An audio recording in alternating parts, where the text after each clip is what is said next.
तुमने मुझे मेरे ही इलाके में मुझसे वो गहने का टुकड़ा मांगने और मुझे ललकारने की हिम्मत कैसे की? क्या तुम्हें लगता है कि तुम इस जगह से जिंदा बाहर निकल सकते हो? और ये कहते ही जीतू दादा ने अचानक एक चांदी की पिस्तौल निकाली और उसे शिवम के माथे पर तानते हुए शिवम को अपना निशाना बनाया। जीतू की बंदूक सर पर होने के बावजूद शिवम के चेहरे पर डर की एक शिकन तक नहीं थी। उसने जीतू से शांति से कहा, किंग ऑफ द वर्ल्ड मुझे सौंप दो और मैं तुम्हारी जान बख्श दूंगा। पास खड़ा जगन बेहद शर्मिंदा दिख रहा था। मेरी जान बख्शेगा? जीतू उन हास्यास्पद शब्दों को सुनकर हंस पड़ा। भाइयों, ये बदनाम घर जमाई मेरे दरवाजे पर आकर दावा कर रहा है कि वो मेरी जान बख्श देगा। मैं निश्चित रूप से तुझे सच बताने से नहीं डरता। वास्तव में तेरे साथ खिलवाड़ करने के लिए जिम्मेदार व्यक्ति मैं ही हूँ। अरे मैं ही था जिसने अपने आदमियों को वो गहने चुराने के लिए भेजा था।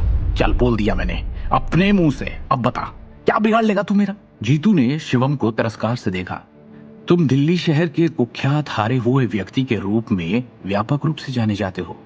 मेरे खिलाफ तुम क्या कर लोगे जीतू? शिवम ने निडरता से कहा।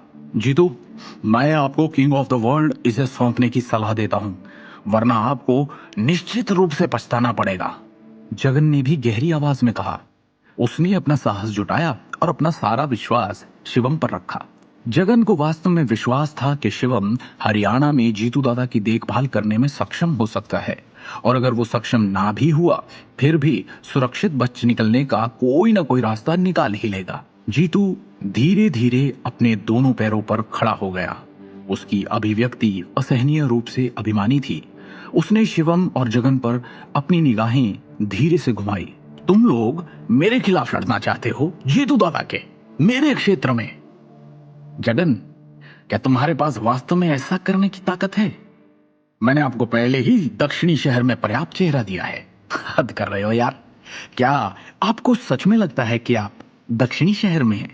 तुम दोनों घुटने टेक दो और मुझे प्रणाम करो, नहीं तो मैं तुम्हारा सिर फोड़ दूंगा। जीतू ने उग्र अभिव्यक्ति के साथ कहा। मैं 3 तक गिनूंगा।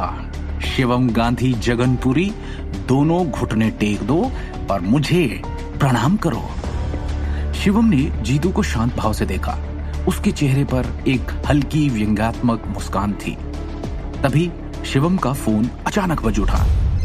इससे भी अधिक आश्चर्य की बात यह थी कि शिवम ने डर तो दूर बिना किसी और भाव के आराम से फोन उठा लिया। मास्टर शिवम, आपको परेशान करने के लिए खेद है। मैंने विक्रम टोकर से सुना है कि आपको एक छोटी सी समस्या है। क्या मैं आपकी कुछ मदद कर सकता हूँ? कॉल के दूसरे छोर से नितिन रायजादा की आवाज सुनाई दी। शिवम का रवैया देखकर जीतू गुस्से से भर उठा। उसकी आंखें अत्यधिक ठंडी थी। शिवम की हरकतें साफ बता रही थी कि वो जीतू दादा को बिल्कुल भी गंभीरता से नहीं ले रहा। बंदूक के निशाने पर होने के बावजूद वो फोन का जवाब देने के मूड में कैसे था?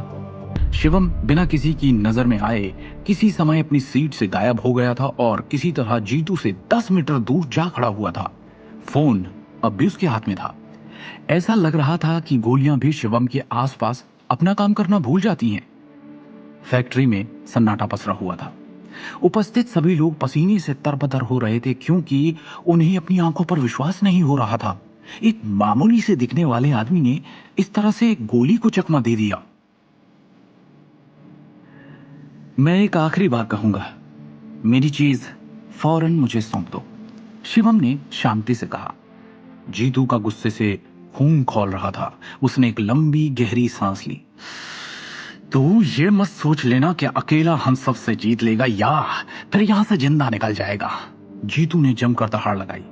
तुम सारे अगर मरना ही चाहते हो तो मैं इच्छा पूरी कर देता हूं तुम्हारी।